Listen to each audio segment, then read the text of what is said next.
Perfectionist is a very basic word to use to describe Sanjay Leela Bhansali. It's what an outsider who has never worked with him and never.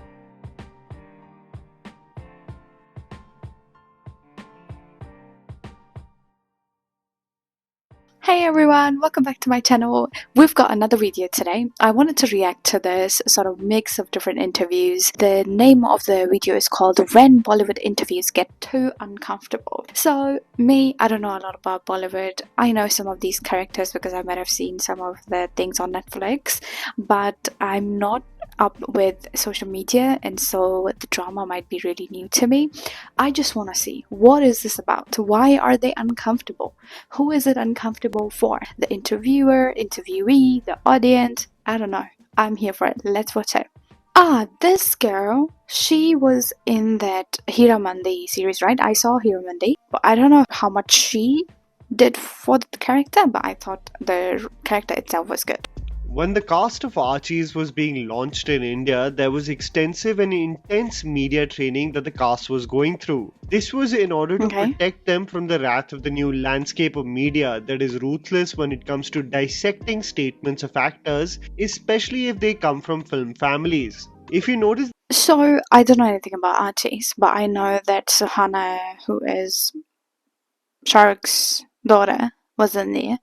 Emotional campaign of Archie's, the appearance of the actors, especially the products of nepotism, was heavily curated and controlled. This was almost a soft landing approach so that the audience gets a glimpse of them rather than a sense of annoyance creeping in with the saturation of their appearances. As Hiramandi was one of the most marketed projects from Netflix this year.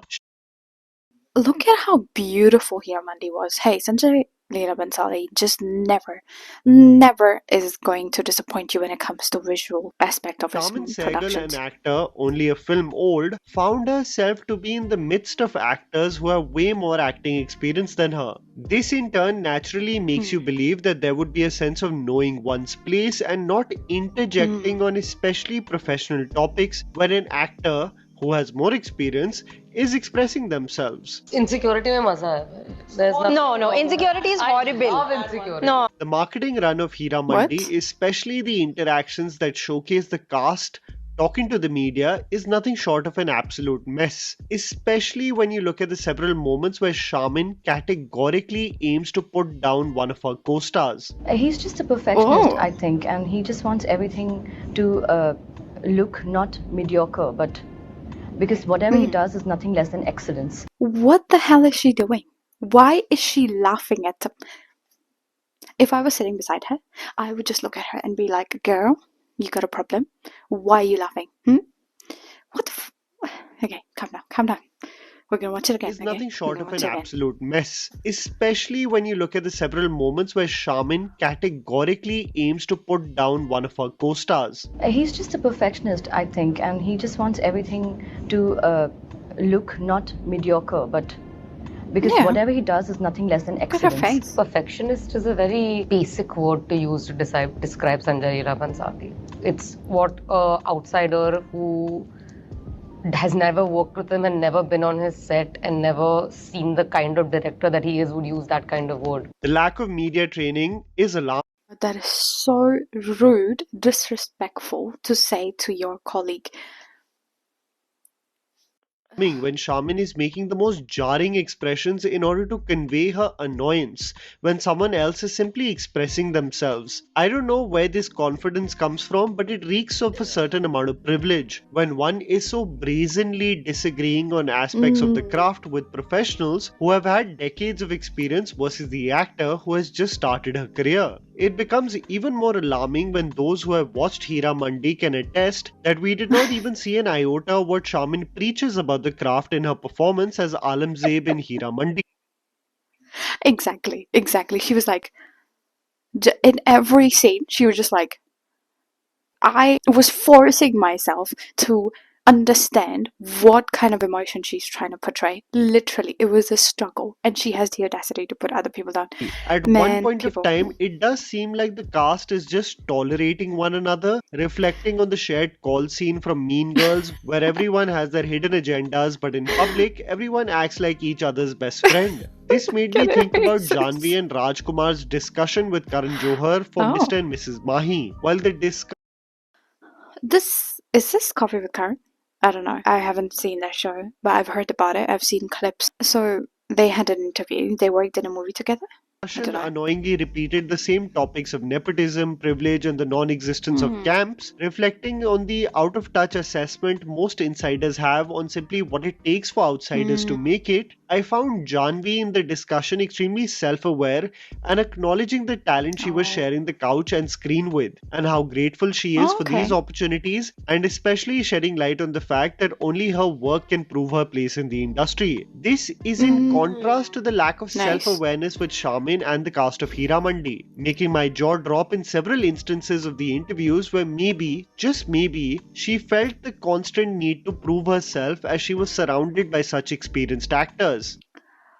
Well, then prove yourself with your actions. Anybody who thinks they need to prove themselves by being the loudmouth or the stupid mouth, if I must say so, in the room, really need to get more work done on yourself clearly. The feeling of incompetence often leads to projection of energy, all a means to prove oneself, not realizing you're trying too hard and often come across as insensitive and straight up rude. This made me think about several instances where interviews with celebrities simply get too uncomfortable, either due to the line of questioning, the topic at hand, or statements by actors that just seem tone deaf or simply preposterous. You know what a big fan I am of Hrithik Roshan. I consider him to be one of my biggest inspirations, or why I started dancing, or why I fell in love with the performance arts. But whenever someone asks me what is Hrithik's worst performance in his entire career, I tell people it's when he decided to sit in front of Arnab Goswami for an interview. Never have I seen Hrithik be so uncomfortable, so media trained, with rehearsed key responses than in this interaction. There's no relationship.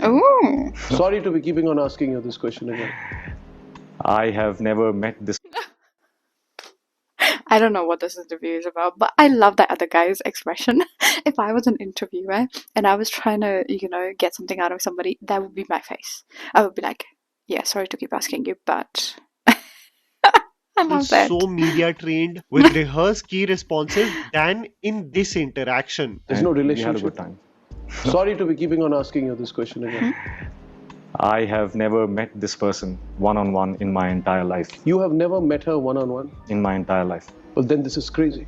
The interview conducted with the purpose of simply denying any association with Kangana Ranaut is tough to sit through. I remember seeing it for the first time and thinking anything but sitting with Arnab would have sufficed. A controlled press conference. There are literally facts here that are saying that he's clearly been in the same place as her. I don't know what the story is between these two, and not that I'm very interested in celebrity life anyway, so don't really care about that. Statement with receipts, anything but a 2-hour sit down where you pretend to be strangers with your two-time co-actor. That you're writing these emails faking it to yourself, or she's writing the emails faking it to us? One of us definitely. So one of you certainly needs help. Needs help. It could be me. What? Are you being funny? That's literally what I was thinking. What the hell is he saying? One of us needs help. It could be me. What? Hey, I like Hrithik for the fact that he's a great artist and he looks good, but what the hell was that response, man? It just sounds a little bit narcissistic, if I must say so. It could be me. Are you being funny? I should not. Speculations and assessments can be created about what may have transpired between the two actors, but this 1 hour and 52-minute interaction is painful to say the least. I would rather watch Main Prem Ki Deewani Hu again. Tying back into That movie is so funny, man. I've seen it a while ago. It's What we very first funny. started talking about, and that is a lack of self-awareness regarding Shaman's statements with the Hiramandi cast, I can't help but create parallels with so many of Sonam Kapoor's interviews. This was the time when the actor genuinely felt that she was causing waves as a star, while everyone remembers the infamous interaction with Rajkumar Rao, where Sonam is trying to convince the actor that she has had similar struggles to make it in the industry. I swear Rajkumar puts forth his best performance in the interaction. So I just feel bad when somebody is so bad, and I still have to see him or her in 25 films just because he's somebody's son or daughter. I don't think the industry is that forgiving though, unless the father has like tons of money and they're constantly producing films on the person.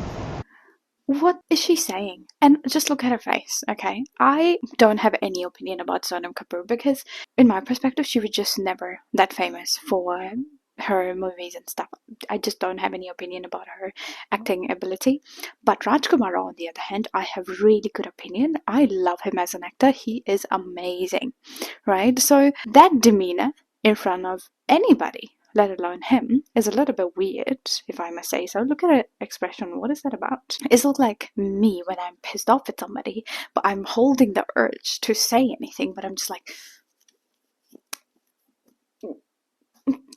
but you know, like, what the hell is that face? Thing about the industry is if you're not good looking, they think you're a good actor. Yeah. Did she just say that? Girl, I'm not gonna make any comments on your look, alright? I'm not gonna do that. But to say that the industry thinks anybody who's not beautiful is a good artist, you're tripping. Okay, this is the highest level of delusion. Thinking about the impact that she had globally, it seemed like when influencers create badass edits with music and post it on their own profile. Where people, and being considered an icon in my 20s. Right. When people like in their 40s or after they die are considered icons, I think it's amazing. Who is considering her an icon? I never did. I have never heard of anybody who's ever considered her an icon. This sounds like Urvashi Rautela. I've seen some clips of her interviews where she's like, oh, by the way, my diamond, da da da da da, or her Instagram profile that says the world's best, whatever.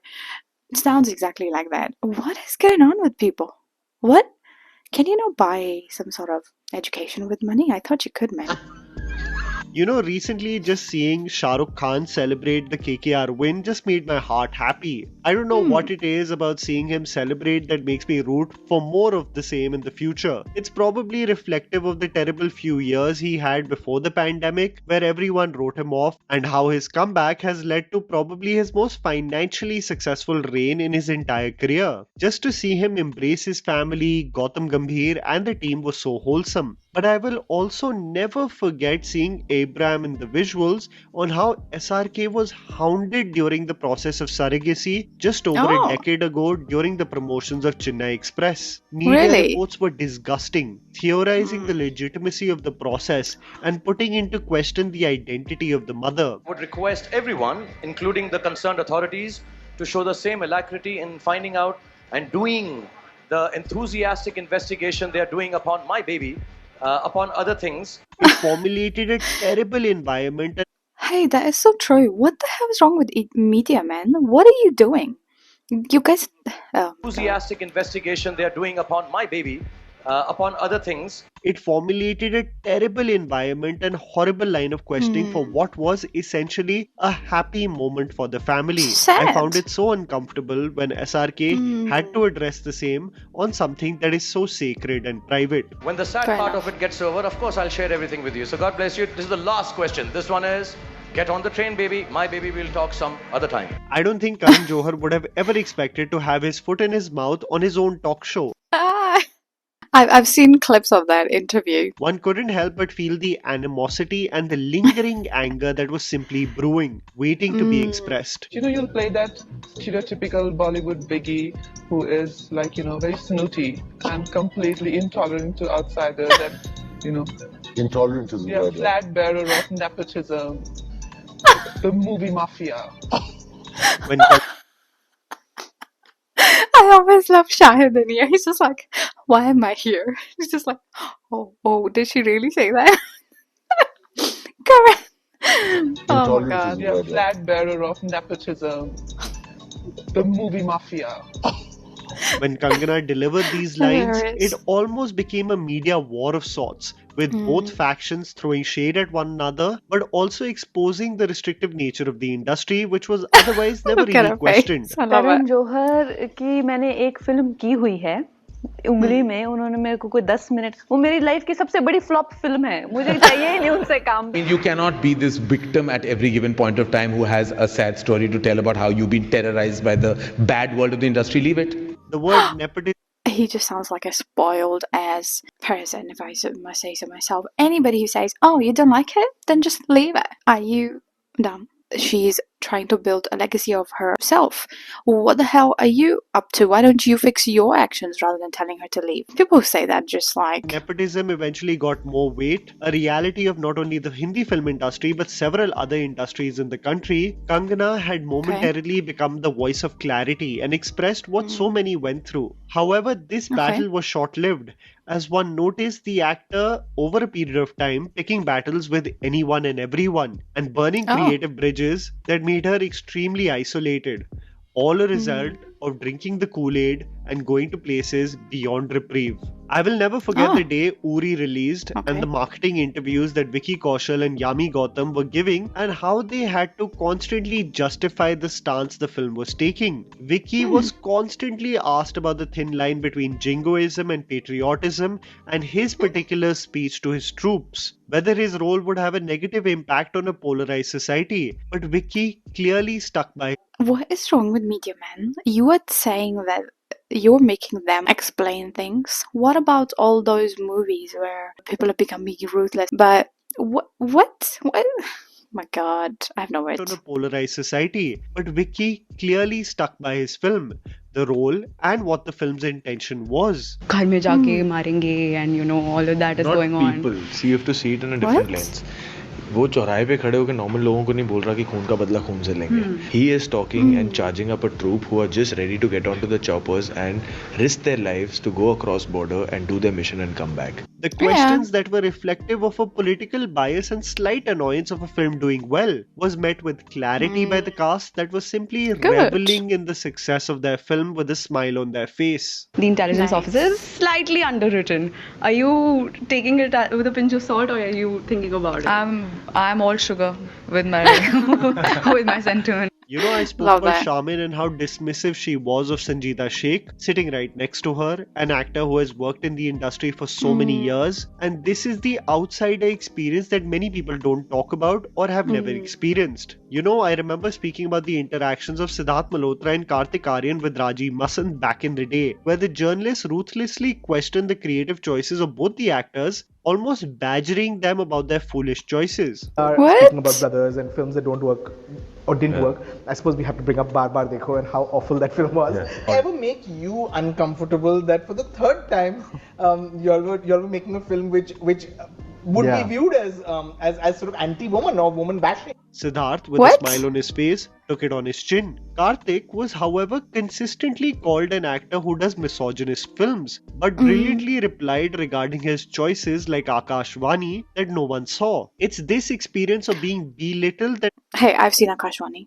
Okay, I'm somebody who would watch like random movies, so I've seen it. I don't remember when and what I thought of it, but I remember the name. About something which most journalists would not dare to make a product from a film family feel because they already come equipped with teams that control such a rude line of questioning. Rajiv's perspective on the nepotism Siddharth Ananya situation makes me feel he does not have a holistic perspective of the sheer struggle one has to go through, especially now that he's working within the industry. And Siddharth clapped back at her and that became a thing and that became the biggest thing. And you know, I really genuinely felt that was unfair because you can't attack people for their opinions. Right. It's their He's speaking with so many emotions. I'm somebody who likes to speak calmly, alright? And I appreciate everybody who can show that demeanor. So anybody who's like so recklessly speaking, it's just, it doesn't do it for me. It's their you may not agree with it, but I felt that was completely unfair and now we work with Ananya and she's lovely. If you think what Siddharth said was an attack on an opinion and not what every outsider goes through, then there's something wrong. See an outsider like Sunny Leon, and the disgusting line of questioning she had to experience with Bhupendra Chaubey, who put all the responsibilities of the morality of India on Sunny Leon, and how her mere existence is a threat to India. There are some who believe that if Sunny Leon is becoming this brand ambassador of sorts of this new India, then it's a very dangerous trend to have. That if Sunny Leon is... What is wrong with people, man? Then it's a very dangerous trend to have.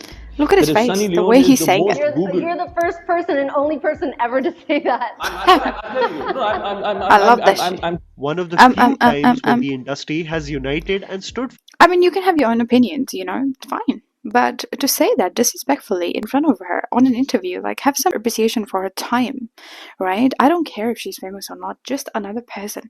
For me, randomly, I'm a nobody. But if I having a meeting with somebody, I do not want them to waste my time and let alone disrespect me with their opinions. Like, just keep your opinions out of the room. When you walk into the room, make sure you're worth my time. And then once you walk out, you can continue with your opinions, right? An actor who was clearly disrespected. तूने कहा नहीं, लेकिन आमिर खान तो नहीं करेंगे आपके साथ काम. I love Amir Khan. तो मुझे बड़ा बुरा लगा रजत जी ये सुन के कि एक आदमी किसी को इंसल्ट कर रहा है और वो तो मैंने फौरन ट्वीट किया कि नहीं मैं बिल्कुल काम करूंगा आपसे, आप क्यों उसकी बातों में आ रही हैं. I think we live in an odd time where we miss the spontaneity of the interviews that existed a few years back and detest the rigidness and lack of character that exists in the current lot of interviews. I don't know whether we are equipped for the same cattiness and spunk that existed close to a decade ago or more, because we have evolved into being far too critical of each thing that is said today, but still somewhat misstatements that caused headlines back in the day. It's a weird dichotomy of sorts. But why do we have to think about that way, right? If we are becoming too sensitive in terms of respecting other people, good on us. We are learning what we should have learned a while ago. So I don't think that's anything wrong with being cautious about how the other person feels and the way our actions and our words can have an impact on somebody else's life. Yeah. But anyway, this was very interesting. If you like this reaction, make sure you like and you subscribe. Okay? I'll see you next time.